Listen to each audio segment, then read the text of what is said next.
首先咧就要睇下琵琶湖究竟係一個乜嘢嘅一回事先啦。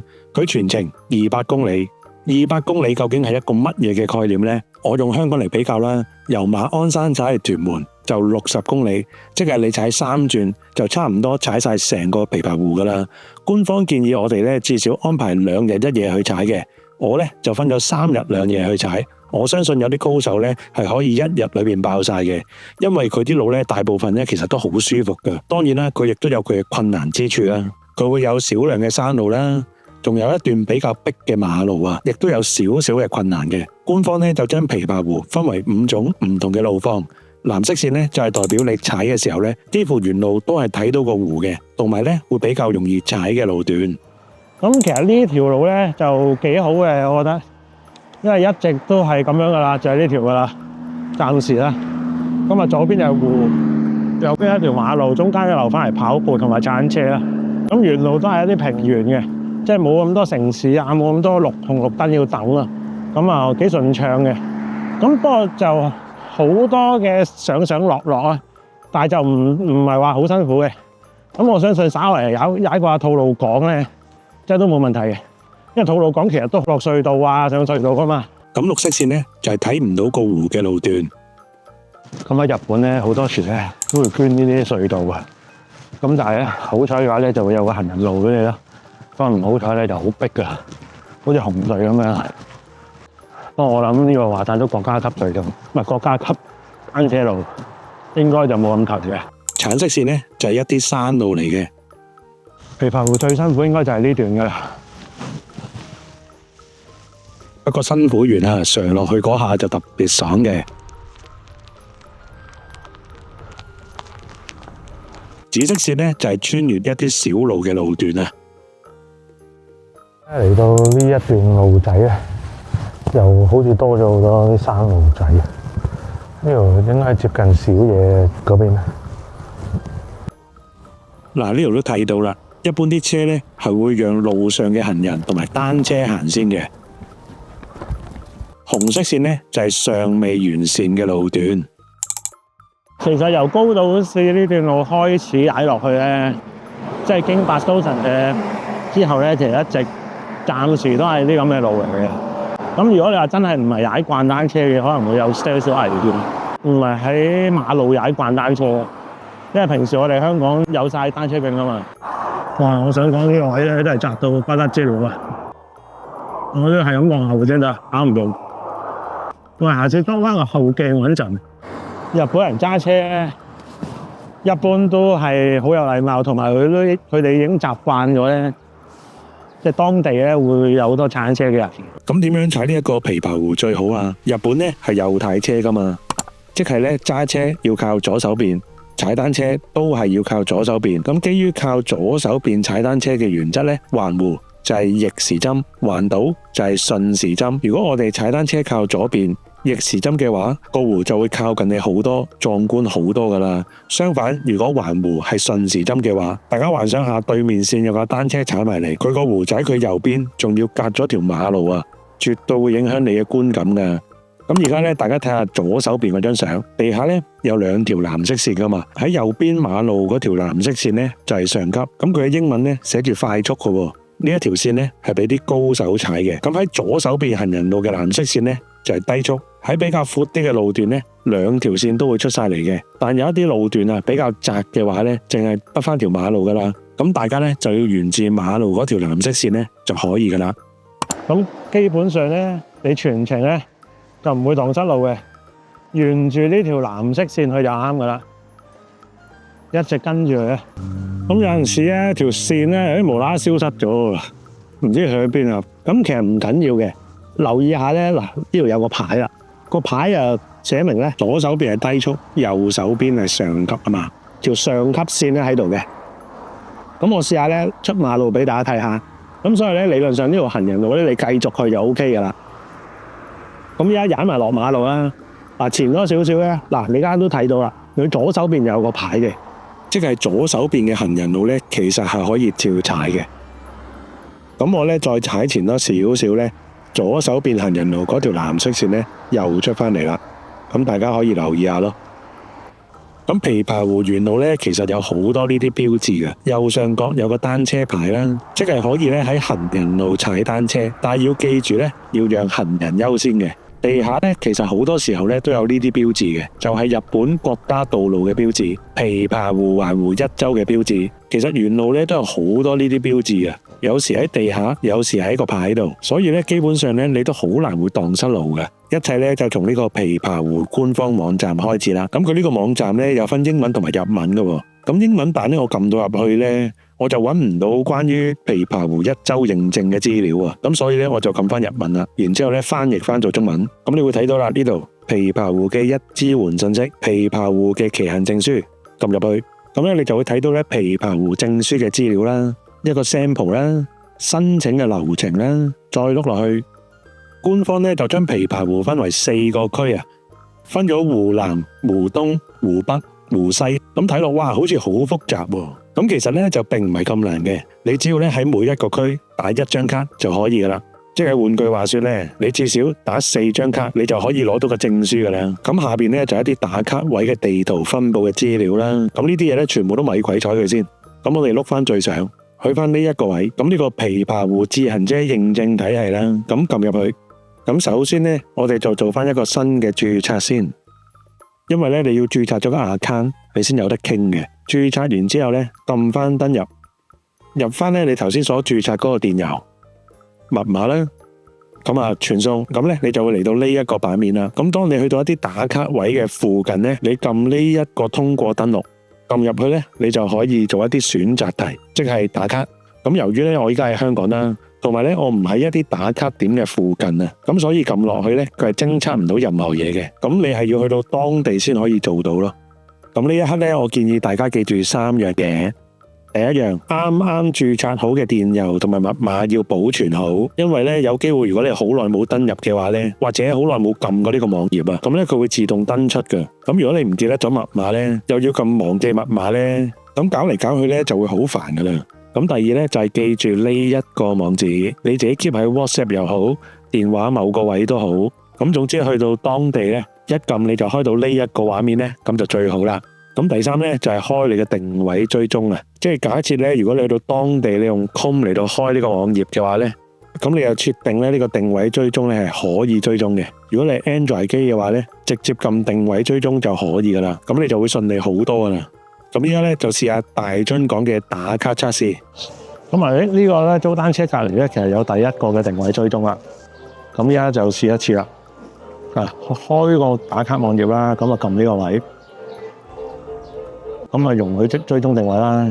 咁啊試下啦。去嗱錯嘅，咁啊投翻嚟。你係可以答錯嘅。第3個，咁啊成功咗啦。咁我成功咧喺紅色湖南嗰邊咧打咗1張卡啦。咁啊代表湖南就唔使打卡噶咯。咁嚟緊咧就要去到湖東啦，跟住湖北、湖西順住去。所以打卡嗰度大家係唔使擔心嘅。咁俾你睇下，已經韓晒啲單車出嚟啦。咁呢啲咧都係人哋租嘅單車去放定出嚟咯，全部都係應該今日租噶啦。呢一紮車。咁啊，又翻嚟呢個網站啦。咁啊，睇翻啦，琵琶湖一支援信息啦。咁今次咧就睇呢個自行車租賃。咁琵琶湖咧主要就係分咗呢3間嘅租單車公司嘅啫。咁啊，第一間先啦。琵琶湖一周レンタサイクル。咁咧佢就係位於米原市嘅。JR 站一落就係噶啦。咁其實以我理解咧，佢就係方便呢一個由名古屋過去嘅朋友嘅。咁入到嚟佢嘅網站咧，佢有分日文、英文、中文啦。咁啊揀翻中文，撳落呢個位，唔同嘅單車種類啦，平把車啊、公路車啊咁樣啦。咁就包咗呢啲裝備啦，呢啲係啲收費表啦。咁啊大家自己慢慢研究啦呢度。咁額外咧仲有啲附加嘅收費嘅，咁譬如一啲單車坐墊啊、手機架啊咁樣，咁啊自己睇翻啦，有冇嘢需要加啦？咁如果冇問題嘅話咧，就可以撳呢一個位，咁首先喺呢一度註冊咗先，註冊完就登入，咁你就會嚟到呢一個位。咁租嘅地方呢，就一定係米原 JR 站嗰邊噶啦。咁呢一個呢，還嘅地方呢，都有好多嘅。咁大概睇翻呢度，咁即係話橙色呢個位呢，喺米原市嗰邊租啦。咁你係可以去唔同嘅地方還嘅，因為琵琶湖呢，其實都有好多唔同嘅簡單啲嘅路線嘅。唔需要一定話下下都要環晒成個湖噶嘛，咁就可以適合呢啲朋友仔啦。再落啦，咁呢度呢就填翻你需要嘅額外裝備啦，即係頭先呢一紮嘢啦。如果你去到當日你先話要嘅時候呢，佢係有機會俾唔到你噶，所以你提早喺度要求定呢就會好啲咯。咁填晒表之後呢，佢就會出翻個電郵俾你確認啦，對翻啲資料冇錯就 OK 噶啦。咁翻嚟啦，碌落去。第二間呢，我就唔講住，咁講咗第三間先。オーポートエーブルビワイチバイク。咁呢一間呢，就係屬於大津市嗰邊嘅，即係如果你大阪去呢，咁我就建議你嚟呢一間呢就會方便啲咯。咁呢一間單車鋪呢，亦都係啦，佢係可以喺呢一度租，然之後呢去唔同嘅地方還嘅。而我今次嘅環湖呢，都係喺呢一度租。咁我嘅玩法呢，我第一日就由大津市踩到過去長濱市，然之後第二日呢，就由長濱市踩到去高島市，第三日呢，就高島市踩翻嚟大津市，咁就用咗3日時間嘅。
安全、開心為主啦。好，咁啊講翻單車鋪先。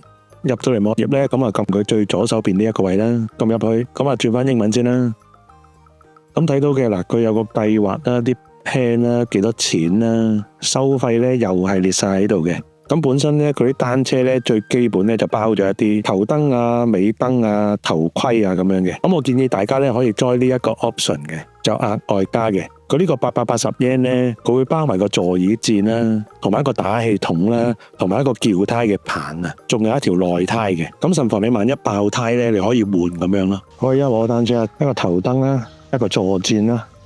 呢啲座墊咧舒服啲。如果冇單車凳嘅時候咧，即係如果冇單車褲咧，咁啊好需要呢啲墊嘅，因為你會坐得舒服啲。如果唔係，pat pat 痛。咁呢一個裏邊咧就會有條內胎啦、撬胎棒啦，同埋打氣棒咯。咁啊，仲有個尾燈啦。咁同埋仲有個鎖啦，呢個鎖都係佢包俾你，同埋一支水啊。仲有咧，佢會包咗個頭盔啊。不過我就冇用到佢哋嘅頭盔啊，我就用翻自己嗰個啦。咁啊，上翻嚟佢有啲單車嘅種類啦，都係平把車啊、公路車啊咁樣噶啦。咁啊，睇下需唔需要馬鞍袋啊咁樣啦。咁另外咧，仲有一啲 tour 嘅，跟下佢哋踩單車啊咁樣咯。咁啊，直接可以撳 book 呢個位啦，用翻英文啦。咁大家咧可以預早少少 book 定啊，就唔好搞到咁問啊。咁當我可能後少少啦，後1-2個禮拜啦。咁因為啲車款咧會多啲啊，你太問嘅話咧，有啲車款咧可能你租唔到噶啦。咁呢度時間啦，你租幾多日啦？咁我是但撳住先。咁啊留意下啦。咁佢租車點咧，同埋還車點咧，都係同一個地方嚟嘅。咁如果你話想喺第二個地方還咧，我轉頭話俾你聽，再碌落去。咁啊是但揀一架車啦。咁啊隨意嘅啫。都係填翻名啊、電郵啊、幾點攞啊呢啲呢。咁啊撳翻呢度，咁呢，佢就 send 翻封電郵俾你嘅，咁你都係對翻資料啊冇問題啊咁樣咯。咁同埋呢，你想額外加啲 option 嘅話呢，我建議你寫低個訂單 number 啦，再電郵翻俾佢，話翻俾佢聽呢，你想要啲乜，因為都係嗰句啦，你去到當地呢，佢係有機會提供唔到俾你嘅，早啲申請呢就會穩陣啲咯。咦，咁頭先我咪話喺第二個地方還車又點樣樣呢？咁啊上翻嚟。喺第二度還車就係呢度 Offsite Return， 咁你又要撳呢一個位呢度，咁呢，佢就要你填翻份 Google Form 嘅，咁你就揀翻喺邊度還車啊咁樣咯，大同小異嘅啫。咁啊有啲咩要求呢？喺呢度 mark 翻低啦，咁啊對好晒資料就冇問題噶啦。咁依家睇下第二間嘅租單車公司啦。ジャイアントストア琵琶湖森山。咁佢嘅位置呢，正正就係位於琵琶湖環湖一周嘅起點啊！你喺呢度租單車呢，就直接喺起點開波，咁啊非常之有儀式感嘅。咁呢度呢，就係官方建議嘅起點嚟嘅，就喺呢個位啦。咁通常啲友呢，就喺前面打卡噶啦。哇！幾多人喺度？釣魚又有，露營又有。咁通常就係呢個位打卡啦。呢一間單車公司咧有缺點嘅喎，就只能夠喺度租喺度啊，同埋佢交通咧亦都比較唔係咁便利嘅。咁我爬咗好多文咧，我發覺咧佢喺琵琶湖萬豪酒店下邊嘅啫。咁琵琶湖嘅萬豪酒店咧就有架接駁巴士嘅喎呢度。咁佢每一個鐘頭咧就會喺堅田站嗰度開出嘅。咁堅田站距離呢度咧其實15分鐘車程左右啦。即係呢個位啦，嚟到佢嘅租車種類呢，亦都會多啲嘅。咁當然啦，相對佢亦都會貴翻些少啦。咁我試下揀呢個電動車先，撳電動車，咁啊撳入去，咁我揀翻日子啦，咁啊都係是但揀一個啦。中碼搜尋揾到咯，咁啊撳詳細資料，咁啊繼續落啦，好清楚嘅。呢度取車，呢度還車，自己揀翻時間日期，要唔要冇？免費嘅。呢啲坐墊啊，呢啲要價錢啦，後貨架下車㗎，呢啲自己揀啦。咁啊，繼續去啦，預約手續，自己對清楚翻啲資料啦，冇問題啊，繼續入翻你啲聯絡資料，確認翻呢，佢就會出翻份 email 俾你嘅。咁啊，對應翻啲資料呢，咁你就可以去到當地呢，再俾錢咯。嗱，呢個呢，就我 set 好咗一架車啦。咁呢一個袋呢，我就建議呢，就盡量呢買防水會好啲啦。咁因為落雨嘅時候唔怕啊嘛，咁我就會加一個外置嘅充電啦。一條線啦，同埋一個電話嘅防水套嘅。咁同埋咧，我覺得咧呢啲電話扣咧係幾好用嘅。咁啊，用個筆位咁樣拍落去就扣就搞掂噶啦。咁啊好實淨，好方便。咁落雨嘅時候咧，就會用呢個套啦。我而家面對住呢一個咧就係琵琶湖啦。嚟緊咧我就預3日，我就會踩單車環呢個湖嘅。咁當你打完啲卡咧，就可以申請證書噶啦。咁啊，開翻呢個網站，撳認定申請。咁撳完之後咧，都係填翻呢個人資料啦。咁呢度咧就想提一提大家，喺呢個都道府縣地區嗰度咧，我一撳咧，咁我發覺佢全部都係日本地方嚟嘅。我心諗咁鬼馬嘅，跟住我先發覺原來碌到最低咧，咁就會有台灣啊、香港啊、大陸啊咁樣嘅，呢啲地方咧都可以申請嘅，連埋手續費啊、郵寄費啊，成為1500 yen。咁填完表之後咧，張證書咧大約咧等咗2個星期左右咧，就直接寄到嚟香港噶啦。咁呢個咧就係佢嘅版面。咁啊，其實咧我都係打咗4張卡，咁就可以攞到張證書噶啦。